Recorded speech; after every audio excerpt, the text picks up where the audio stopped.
السلام علیکم ورحمۃ اللہ وبرکاتہ۔ بسم اللہ الرحمن الرحیم۔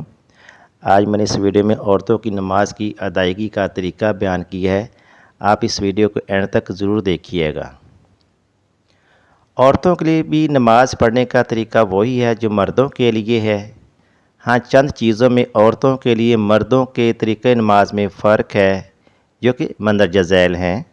نمبر 1، عورتیں تکبیر تحریمہ، دعائے قنوت والی تکبیر اور اگر عید کی نماز پڑھیں اور زائد تکبیرات میں رفع یدین یعنی دونوں ہاتھوں کو اٹھانا صرف کندھوں تک کریں اور بہتر ہے کہ ہاتھ چادر کے اندر ہی رکھ کر اٹھائیں۔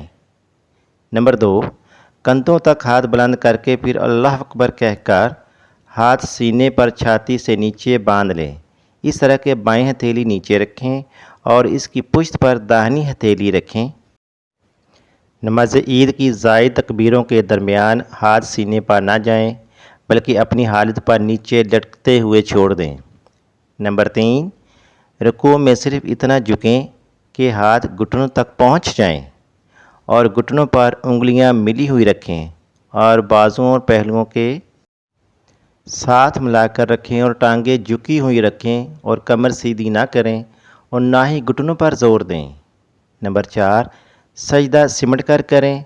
اس طرح کے پاؤں داہنی طرف نکال کر بیٹھ جائیں، پھر سجدہ کریں اور اس طرح کے پیٹ رانوں سے اور رانے پنڈلیوں سے اور پنڈلیاں زمین سے ملا کر رکھیں، بازو جسم سے ملا کر رکھیں اور کلائیاں زمین پر بچھا کر رکھیں اور ہتھیلیاں بھی زمین پر بچھی ہوئی ہوں اور انگلیاں بھی ملا کر رکھیں اور انگلیوں کا رخ قبلہ کی طرف رکھیں۔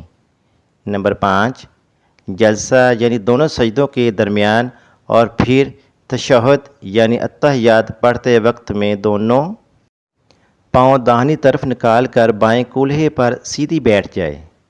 عورتوں کو چاہیے کہ وضو کرتے وقت ہر قسم کی انگوٹھیاں، چوڑیاں اور کنگن وغیرہ اگر اتنے تنگ ہوں کہ نیچے پانی نہیں پہنچے تو اتار کر بازوؤں کو دھونا فرض ہے، اور ہلا کر دھونے سے نیچے پانی پہنچ جاتا ہو تو حرکت دینا ضروری ہے۔